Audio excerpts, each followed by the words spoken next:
Stock market अच्छे से नहीं रिएक्ट कर रहा है सागर। स्टॉक मार्केट अभी जैसे ही बजट खत्म होने वाला था उसके ठीक पहले मैं देख रहा था अराउंड 1% से नीचे मार्केट टूटा हुआ था, लेकिन बजट जैसे ही खत्म हुआ सागर स्टॉक मार्केट पे बता रहे हैं। Go it, please hold it. Sagar stock market पे बता रहे हैं। सागर गो इट। हाँ, लगातार गिर रहा है, लगातार गिर रहा है। 24 हो गया, 2400 पॉइंट। जैसे ही खत्म होने वाला था ठीक पहले 1% से कम गिरा हुआ था, लेकिन अभी इस वक्त 2% से ज्यादा 2.5% के आसपास गिर चुका है। इसका मतलब ये बात समझ में आ रहा है कि स्टॉक मार्केट को बाजार को ये बजट बिल्कुल पसंद नहीं आ रहा है। क्या इसके पीछे की वजह है tax on buyback on all types of shares as capital gains, या फिर इसके पीछे कुछ और वजह है? एसटीटी एक बड़ी वजह है। एसटीटी को बढ़ा दिया गया है, जबकि उम्मीद ये थी कि एसटीटी को घटाया जा सकता है, लेकिन इस बार बढ़ा दिया गया एसटीटी को।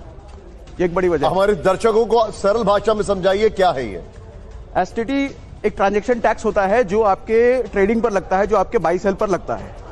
ये टैक्स को घटाने की बात करी गई थी। उम्मीद भी था कि इस बजट में घटाया जा सकता है, क्योंकि ये टैक्स ऐसा है कि जो आप लॉस करो प्रॉफिट करो, आपको दोनों पे टैक्स लगता है। अमूमन तौर पे आप प्रॉफिट करते हो तो टैक्स लगता है, वो बात समझ में आता है, लेकिन आपके लॉसेस पर भी आप टैक्स पे कर रहे हो, ये उस तरह का टैक्स है। तो बात ये हो रही थी कि इसको घटाया जा सकता है, क्योंकि ऑलरेडी सरकार इससे बड़ा रेवेन्यू कमा रही थी। तो जब ऑलरेडी बड़ा रेवेन्यू कमा रही है तो इन्वेस्टर्स को थोड़ा राहत दिया जाए, लेकिन इस बार उसको कमाने के बजाय और बढ़ा दिया गया।